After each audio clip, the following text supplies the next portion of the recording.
Well, I just finished reading this book called México Armado that could be translated as Armed Mexico or Mexico on Arms.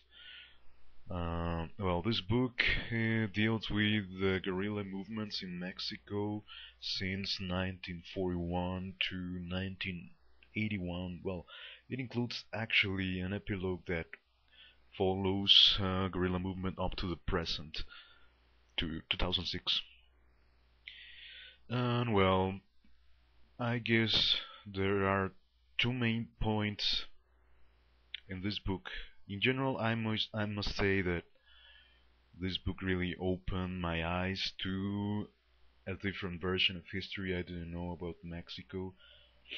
What this book tells us is that Mexico has had been at war, had never been at peace since 1910, where Mexican Revolution took place, a revolution that wasn't Marxist but had a strong social content that was ultimately betrayed by a state government. Well, as I said, there are two main points that I would like to point out about this book. The first one is the origin of these groups. Many of Mexican intellectuals say that there was no justification for guerrilla movements, that even with government repression, people should have followed peaceful ways of struggle. But after reading that book, I don't really agree. I think that many of those movements were a direct consequence of acts of repression from the Mexican government. Many of them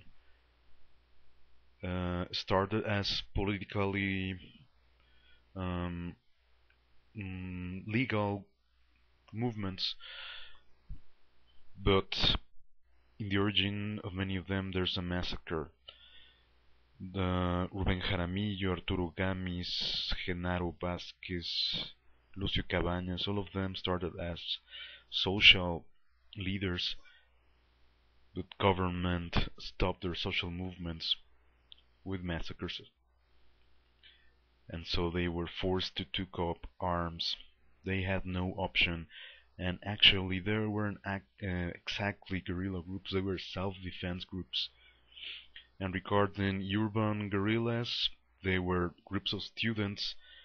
Most of them started taking up arms after student massacres as Tlatelolco in October 2, 1968, or the so-called Jueves de Corpus on June 10th, 1971. So those guerrilla groups, I think, were justified in their armed struggle. The second point was the government response to them. They were political groups, but they were treated as not even as common delinquents. They were treated in an illegal way. What is called La Guerra Sucia, the dirty war of Mexican government. They were tortured, they were kidnapped, kept in secret bases on military camps on Mexico, like El Campo Militar Número Uno, Military Camp Number 1 on Guerrero. And they were brutalized. They used to implement a technique called El Pocito, which was some kind of short drowning. They drowned them they submerged them for some time on dirty water, sometimes water with excrements. They also, well, beat them up. They gave them electrical shocks around the body. Women were especially brutalized. They were raped, sexually humiliated. Some of survivors point out that women were forced to walk nude in front of rows of soldiers. or paramilitary groups, and they were grabbed and stuff. They were forced to take showers in front of them. Mm, well, that was the answer of Mexican government: killing, raping, brutalizing. They brutalized even the relatives of the guerrilla soldiers. And one terrible case was the torture of a 1-year-old little girl in front of her guerrilla parents, and that is a shame, really.